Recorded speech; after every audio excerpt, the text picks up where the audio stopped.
দীর্ঘদিনের পরকীয়া সম্পর্ক ও পরিকল্পিত ষড়যন্ত্রের মাধ্যমে স্ত্রীকে মিথ্যা মামলায় ফাঁসানোর অভিযোগ উঠেছে স্বামীর বিরুদ্ধে। চাঁপাইনবাবগঞ্জের শিবগঞ্জ উপজেলার ৩ সন্তানের মা মোসাম্মদ নার্গিস বেগম সোমবার জেলা শহরে সংবাদ সম্মেলনে এ অভিযোগ করেন। ১৭ জুলাই রাতে শিবনারায়ণপুর বাতিতলায় নার্গিসের স্বামী মমিন ও ভাবি আকলিমা পরকীয়ায় লিপ্ত অবস্থায় ধরা পড়েন। স্থানীয়রা তাদের হাতে নাতে ধরলে ধস্তাধস্তির এক পর্যায়ে ফ্যানের সঙ্গে ধাক্কা লেগে মমিনের মাথায় আঘাত লাগে।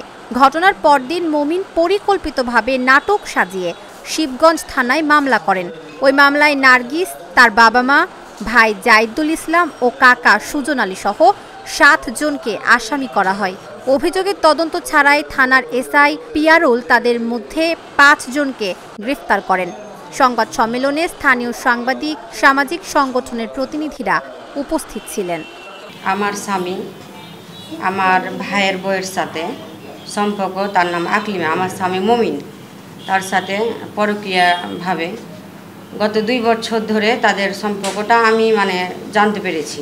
কতদিন থেকে সম্পর্ক সেটা জানি না, কিন্তু ২ বছর থেকে এরকম সম্পর্ক। বারবার এখানে ধরা পড়ে হয়তো বিচার হয়, ৩-৪ বার বিচার হয়েছে। মেয়ে ছিল, টিটো মাস্টাররা সবাই ছিল বিচারে, যে সব বারে যেন একটাই কথা যে মেনে নাও এরকমভাবে ৩ বার বিচার হয়েছে, কিন্তু কোনোটাই হয়নি। তারা কখনো ভুল স্বীকার করে বাদ দিয়ে দেয়নি, এরকমভাবেই থাকে।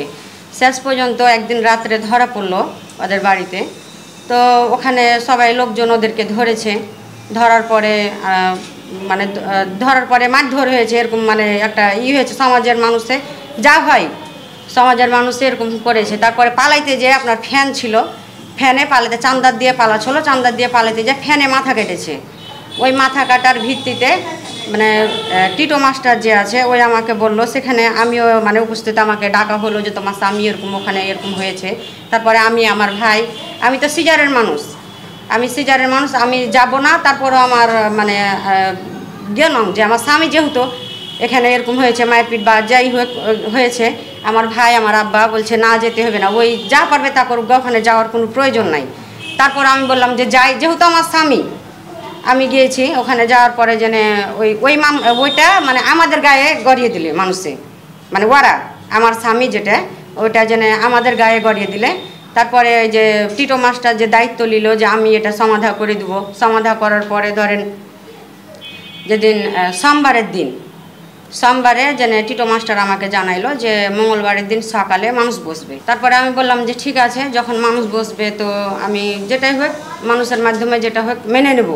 এরকমভাবে হলো, চেয়ারম্যান থেকে, মেম্বার থেকে, সবাইকে, মেয়র থেকে, এদেরকে সবাইকে জানাইলাম যে এরকম মানুষ বসবে, বোর্ডে মানুষ বসবে মঙ্গলবারের দিন সকালবেলা মানুষ বসবে। কিন্তু ওই সকালবেলা মানুষ বসার কথা, এখানে আমরা মানুষ নিয়ে তোড়জোড় করছি। আর এরা কিন্তু কি করেছে, রাত্রিবেলা এই রাতারাতি ভাবে ওই ফাটা যেটুক মাথা যে কেটেছে, ফ্যানে যেটা কেটেছে ওইটা একটু ক্ষতকে বাড়িয়ে রাতারাতি আমার বাপকে, আমার ভাইকে, আমার নামও কেস দিয়েছে। আমার 2 মাস পূর্ণ হয়নি, 1.5 মাসের সন্তান আমার কোলে, সিজার অবস্থায়, আমার নামও আমার স্বামী কেস দিয়েছে।